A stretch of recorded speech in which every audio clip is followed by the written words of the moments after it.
छात्रों, कक्षा 11 मैथमेटिक्स, हमारा चैप्टर नंबर 3 ट्रिग्नोमेट्रिक फंक्शन, उसकी ये वीडियो नंबर 6 हमारी है। हम पहले में ट्रिग्नोमेट्रिक फंक्शन थोड़ा डिफाइन कर चुके, थोड़ा सा और थ्योरेटिकल पार्ट। देखो, हाई स्कूल में तुमने कुछ फॉर्मूले पढ़े थे, क्वाड्रेंट। तो अब देखो, हमारे पास ये एक तल है, प्लेन है, इसमें हमने 4 भाग कर दिए, ये एक्स एक्स और ये वाई एक्स। तो हमारे पास 4 क्वाड्रेंट बने, जैसे कि मैंने अभी भी एक सर्कल में बताया था। देखो, इस सर्कल के 4 पार्ट हो गए। ये वाला पार्ट फर्स्ट क्वाड्रेंट, ये सेकंड क्वाड्रेंट, ये थर्ड क्वाड्रेंट और ये फोर्थ क्वाड्रेंट। तो एंगल इनमें ही बनेगा।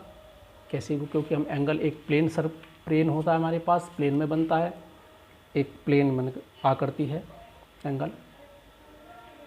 तो हमारे पास 4 क्वाड्रेंट है, ये फर्स्ट क्वाड्रेंट, ये सेकंड क्वाड्रेंट और ये थर्ड क्वाड्रेंट और फोर्थ क्वाड्रेंट। देखो, जो मैं बता रहा हूँ ध्यान से अच्छी तरह सुनो। पहला जो क्वाड्रेंट होता है वो 0 डिग्री, देखो ये वाला जो 0 डिग्री वाला है, ये तो हुआ हमारे पास एक्स अक्ष, अर्थात इनिशियल लाइन है। अब जैसे ही 0 से हम आगे बढ़ेंगे तो पहले क्वाड्रेंट में कन्वर्ट करेंगे, यानी 0 से बड़ा और π/2 से छोटा। अगर कोई एंगल है, क्योंकि ये एंगल हमारे पास π/2 होता है, जिसे हम 90 डिग्री बोलते हैं। अगर डिग्री माप की बात करें तो 0 डिग्री से बड़ा और 90 डिग्री से कम, या 0 रेडियन से बड़ा और π/2 से छोटा पहला क्वाड्रेंट होता है। सेकंड क्वाड्रेंट, फिर 90 डिग्री पर हम फिर वाई एक्स पर आ गए, 90 डिग्री वाई एक्स पर होता है।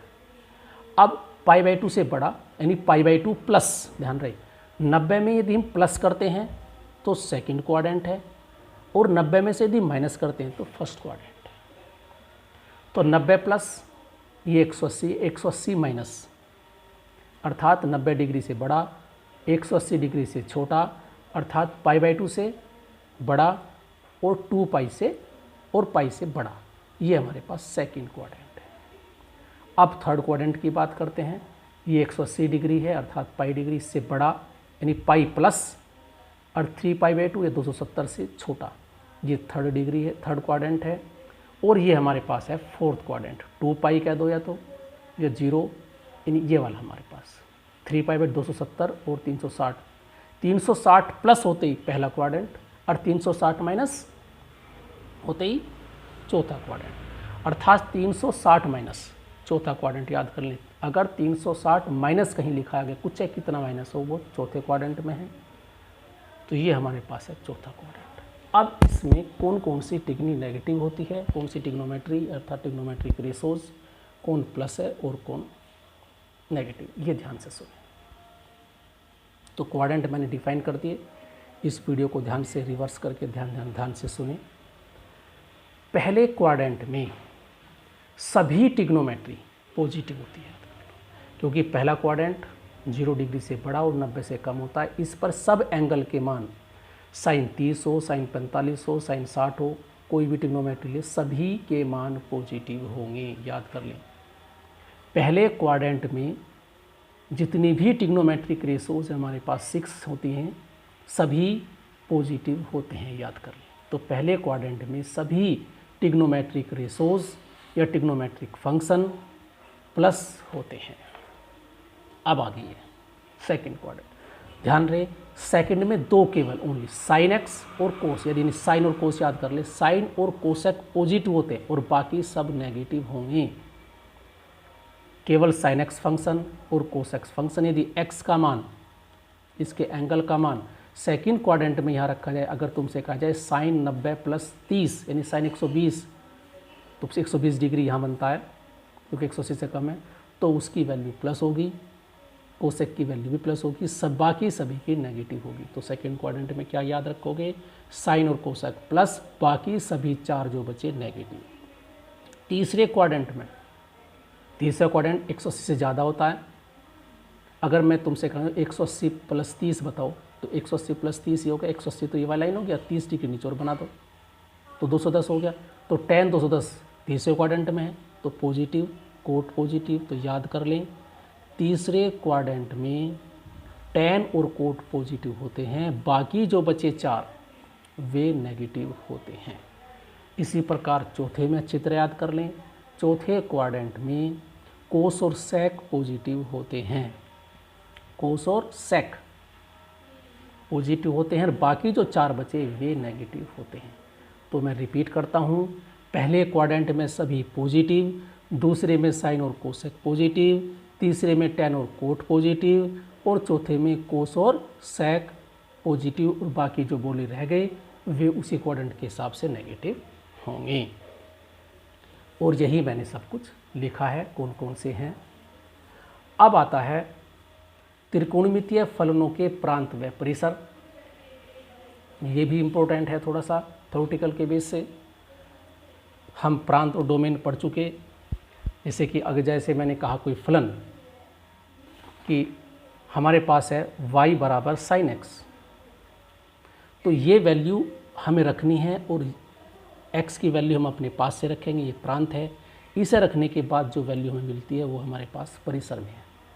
तो ये वैल्यू क्या रखी जा सकती है, इससे कि ये फंक्शन डिफाइंड रहे, अर्थात इस फंक्शन की वैल्यू हमें मिली। तो x क्या होगा और उसके कोरस्पॉन्डिंग y क्या हो सकता है, तो ये मैं आपको बता रहा हूँ, ध्यान से सुने। देखो y बराबर साइन एक्स में हम x यहाँ प्रांत लिखा है और यहाँ परिसर है। x कुछ भी ले सकते हैं, कोई भी वैल्यू लें, सभी के लिए डिफाइन है। x such that x belongs to R है वास्तविक संख्याओं का समुच्चय, कोई भी एंगल लें और यहाँ पुट कर दें और हमें y मिलेगा। अब y क्या मिलेगा, तो याद रखें y सच दैट y कैसा होगा, जो y का मान होगा वो या तो -1 होगा, -1 के बराबर होगा, या 1 से छोटा होगा या बराबर होगा। तो याद रखें साइन एक्स की वैल्यू चाहे x का मान कितनी ही डिग्री बढ़ा हो, कितना ही हो, हमेशा -1 और 1 के बीच ही लाई करेगा। 1 होगा, -1 होगा या 1 होगा, या इसके बीच ही वैल्यू आएगी। अगर तुमसे कहा जाए साइन एक्स की वैल्यू साइन एक्स बराबर 2, तो इट इज़ रॉन्ग, ऐसा हो ही नहीं सकता। तो साइन एक्स की वैल्यू हमेशा -1 और 1 के बीच में ही होगी। इसी प्रकार सेम कोस है बिल्कुल, तो y बराबर कोस एक्स, तो x such that x belongs to R, y such that, तो y की वैल्यू भी -1 और 1 के बीच में होगी। इसका भी रेंज वही है प्रांत, और इसका परिसर रेंज भी -1 और 1 के बीच में ही होगी। अब है कोस एक्स, इसे अच्छी तरह पढ़ लें और सुन लें ध्यान से। अब हम यहाँ x क्या रख सकते हैं, देखो साइन एक्स का व्युत्क्रम होता है,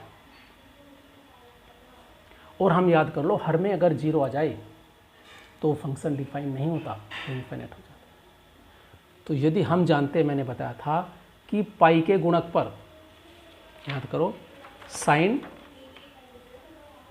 ये 5वें नंबर की वीडियो में लिखा था, पाई पर साइन 0 होता है। अगर पाई का गुणक है तो 0 होता है, और कोसक होता है 1/sin x, तो अगर नीचे पाई का गुणक बन ही नहीं सकता तो डिफाइन नहीं होगा। तो y बराबर कोस एक्स, तो x बिलोंग्स टू R, ऐसी सभी वास्तविक संख्याएं जो पाई का गुणक नहीं है, x बराबर नहीं है n पाई। तो ये वो इसकी प्रांत, और वैल्यू हमेशा में क्या मिलेगी सदैव, तो रख के देख लें। तो y सच दैट y एक वास्तविक संख्या होगी, y का मान या तो 1 होगा या 1 से बड़ा होगा, y का मान 1 से बड़ा और -1 से छोटा, अर्थात 1 और -1 के बीच वैल्यू नहीं होगी। क्लियर। अब y बराबर साइन एक्स, अभी ग्राफ बताऊंगा मैं, इसके ग्राफ से और अच्छी तरह क्लियर हो जाएगा।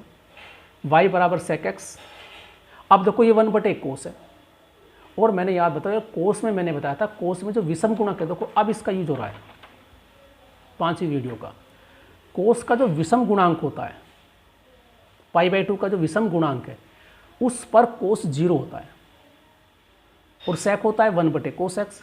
तो हर में 0 कब होगा, अगर ये वैल्यू जाए, तो इसलिए 1/0, कोई भी वैल्यू 0, अगर किसी का हर 0 है तो वो इनफाइनाइट होती है, अर्थात वो डिफाइंड नहीं होती।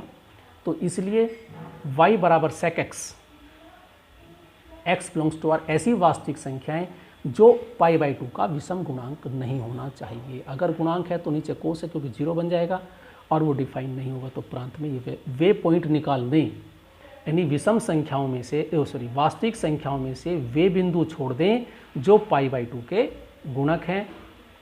या तो π/2 है या 2π, या हमारे पास 3π/2 है या 5π/2 या प्लस माइनस कुछ भी, क्योंकि इंटीजर है। तो ये हमारे पास इसका प्रांत हुआ। और परिसर है इसका तो y <-1 और y > -1। तो ये हमारे पास या तो ये होगा या ये होगा, दो चीज़ वैल्यू। अब 10x पर आते हैं।